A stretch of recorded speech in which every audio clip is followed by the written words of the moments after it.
আমাদের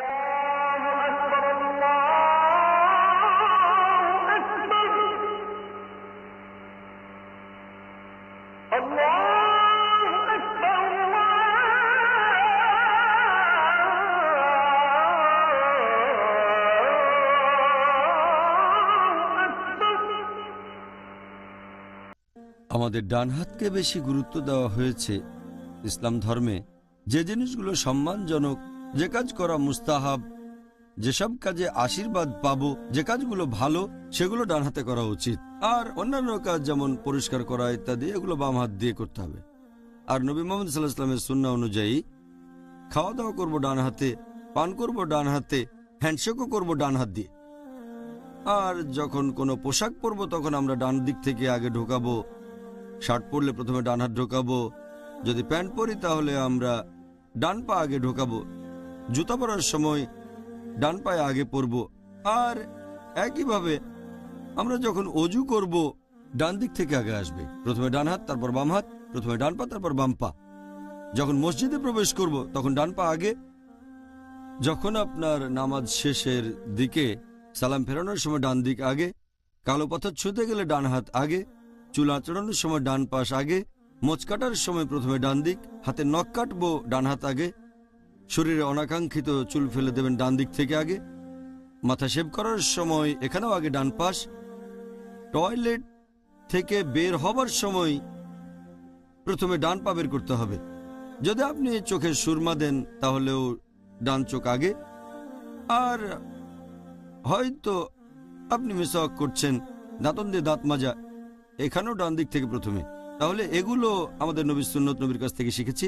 আর আগেও বলেছে যদি কিছু পরিষ্কার করেন অথবা যেটা সম্মানজনক না, সেগুলো করবেন বাম হাত দিয়ে। যেমন ধরেন যখন পোশাক খুলছেন তখন বাম দিক আগে, শার্ট খোলার সময় বাম হাত আগে, প্যান্ট খোলার সময় বাম পা আগে। আবার যখন জুতা খুলবেন এখানেও বাম পা প্রথমে, মসজিদ থেকে বের হওয়ার সময় প্রথমে বাম পা, তারপর টয়লেটে ঢোকার সময় প্রথমে বাম পা। যদি নিজেকে পরিষ্কার করেন, হয়তো টয়লেটে গিয়ে নিজের শরীর পরিষ্কার করছেন, এখানেও বাম হাত আগে। যদি নাক ঝাড়েন তা বাম হাত। তাহলে এই হচ্ছে পার্থক্য। আর অনেক সহিহ হাদিসে এই ব্যাপারটা বলা হয়েছে। এই হাদিসটার উল্লেখ আছে সহিহ বুখারীতে, খণ্ড নম্বর 7, বুক অব ফুডস, হাদিস নাম্বার 5376। প্রিয় নবী মুহাম্মদ সাল্লাল্লাহু আলাইহি সাল্লাম বলেছেন, একটা ছোট ছেলেকে বলছেন যে খাওয়ার আগে বিসমিল্লাহ বলো, খাওয়া দাওয়া করার আগে আল্লাহর নাম নাও, ডান হাত দিয়ে খাও, সামনে যা আছে সেগুলো খাও। আরেকটা হাদিস সহিহ মুসলিমে, খণ্ড নম্বর 3, বুক অব ড্রিঙ্কস, হাদিস নাম্বার 5010, নবী বলেছেন, লা তাকুলু বিশিমালি ফাইন্না শাইতানা ইয়াকুলু বিশিমালি, যার মানে তোমরা বাম হাত দিয়ে খেও না, পান করো না, কারণ শয়তান বাম হাত দিয়ে খায় আর পান করে। আর এই কারণে আপনারা দেখবেন যে বেশিরভাগ মুসলিম যারা ধার্মিক সুন্নাহ মেনে চলে তারা কখনোই বাম হাত দিয়ে খায় না বা পান করে না। তবে সাধারণত আমরা যখন খাওয়া দাওয়া করি, হয়তো লাঞ্চ বা ডিনার আমরা খাই ডান হাত দিয়ে, তখন পানি খেতে চাইলে বেশিরভাগ লোক, কারণ তখন ডান হাতটা এটো থাকে আর গ্লাস ধরে বাম হাত দিয়ে। কিন্তু নবীর হাদিসটা মানতে হবে, এই কারণে ডান হাত নিচে রাখে। আপনিও হয়তো দেখবেন যে সরাসরি বাম হাতে না খেয়ে গ্লাসটা ধরে বাম হাতে আর নিচে ডান হাত রাখে, যাতে বোঝায় ডান হাত দিয়ে পানি খাচ্ছে আর গ্লাস নোংরা হচ্ছে না। তবে শেখ নাসিরুদ্দিন আলবানী এটাতে আপত্তি জানিয়েছেন।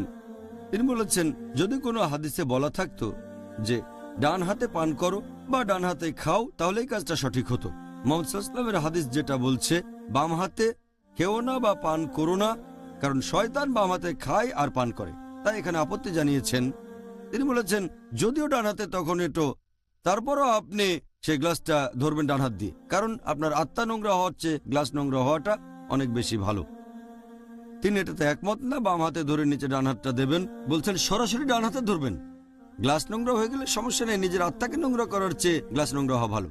তাহলে এখানে শেখ নাসিরুদ্দিন আলবানী একমত হতে পারেননি, আল্লাহ তার উপর দয়া করুন। এছাড়াও আরো একটা হাদিস আছে, আবু দাউদ, বুক অব ফুডস, হাদিস নাম্বার 4129। প্রিয় নবী মুহাম্মদ সাল্লাল্লাহু আলাইহি সাল্লাম বলেছেন যে ডান দিক আগে ব্যবহার করবে যখন তোমরা ওযু করবে আর যখন তোমরা জামা কাপড় পরবে। নবী বলেছেন ডান দিক আগে ব্যবহার করবে যখন জামা কাপড় পরবে আর যখন তোমরা ওযু করবে, তারপর তোমরা বাম দিক ব্যবহার করতে পারবে। তারপর আরো হাদিস আছে আবু দাউদে, খণ্ড নম্বর 1, হাদিস নাম্বার 33, বলা হয়েছে যে মুহাম্মদ সাল্লাল্লাহু আলাইহি সাল্লাম বলেছেন তোমরা ডান দিক ব্যবহার করবে যখন খাবার খাবে, আর ডান দিক আগে ধুতে হবে যখন অজু করবে। ডান দিক প্রথমে, এরপরে বাম পাশটা ধোবে, আর পরিষ্কার করার সময় বাম হাত আগে। এছাড়া আরো একটা হাদিস আছে সহিহ মুসলিমে, হাদিস নাম্বার 504। আমাদের প্রিয় নবী বলেছেন যে পরিষ্কার করা ইত্যাদির জন্য ডান হাত ব্যবহার করো না, বাম হাত ব্যবহার করো পরিষ্কার করার কাজে। এগুলোর ভিত্তিতে মাশাআল্লাহ আমরা নবীর সুন্নত মেনে চলি, যেগুলো ভালো জিনিস, সম্মানজনক, মুস্তাহাব, সেগুলো ডান হাত দিয়ে করি, আর অন্যান্য কাজগুলো বাম হাত দিয়ে।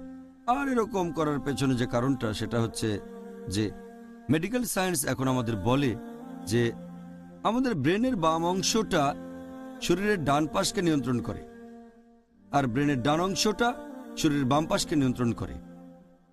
আর বিজ্ঞান এখন আমাদের বলে যে পৃথিবীর মানুষের প্রায় 90% তাদের ব্রেনের বাম অংশটাই বেশি সক্রিয় থাকে।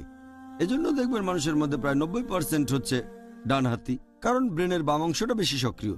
তাই বেশিরভাগ মানুষই হোক মুসলিম বা অমুসলিম কাজ করে ডান হাতে।